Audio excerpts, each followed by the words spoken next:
Hello viewers, welcome back to my channel women's world మగవాళ్ళ ప్రపంచం. ఎలా ఉన్నారు అందరూ? నేనైతే చాలా బాగున్నానండి. మీరందరూ కూడా బాగుండాలని మనస్ఫూర్తిగా కోరుకుంటున్నాను.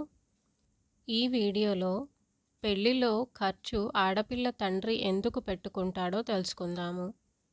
ఎవరైనా సరే ఒక దానం నిర్వహించాలనుకుంటే వారే ఆ దానానికి వేదికను ఏర్పాటు చేయాలి.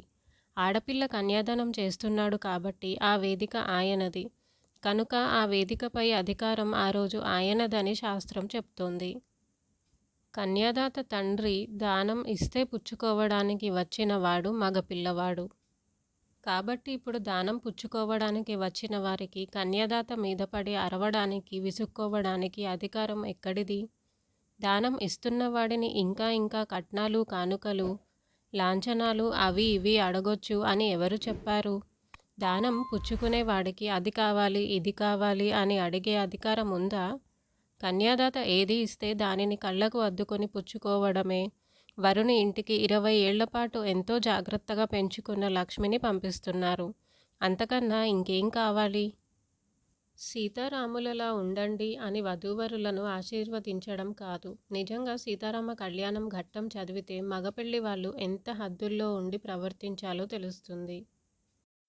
జనక మహారాజు దశరథ మహారాజుని అడుగుతారు, మీకు మా కుమార్తెను మీ ఇంటి కోడలుగా చేసుకోవడం అంగీకారమేనా అని. అప్పుడు దశరథ మహారాజు ఏమంటారో తెలుసా? అయ్యా, ఇచ్చేవాడు ఉంటేనే కదా పుచ్చుకునేవాడు ఉండేది అని. దశరథుడు ఎన్నో యజ్ఞ యాగాదులను జరిపించిన మహారాజు. తన కుమారుడైన రామచంద్రుడు ఎంతో పరాక్రమవంతుడు, ఎంతో గుణవంతుడు. అయినా దాత అయిన జనకునితో మాట్లాడేటప్పుడు తన మర్యాదలో, తన హద్దుల్లో తాను ఉన్నాడు. అసలు వివాహ నిశ్చితార్థంలో తాంబూలాల కార్యక్రమం అంతా అయిపోయాక ఇరు వర్గాల వారు కూర్చొని సీతారామ కళ్యాణ సర్గ చదవాలి. ఎంత అందంగా అవుతాయో ఆ ఇంట్లో పెళ్ళిళ్ళు. అసలు ఒక ఇంటి మర్యాద ఏమిటో వాళ్ళ ఇంట్లో పెళ్లి చేసే రోజునే తెలిసిపోతుంది. తన కూతురి పెళ్లి వైభవంగా జరిపించాలి అని కన్యాదాతకు తెలియదా? పెళ్లి బాగా గొప్పగా జరిపించండి అని మగపెళ్లి వారు ప్రత్యేకంగా చెప్పాలా? కన్యాదాత తనకి ఉన్నదాంట్లో వేదికను ఏర్పాటు చేసి మీకు కన్యాదానం చేస్తాడు.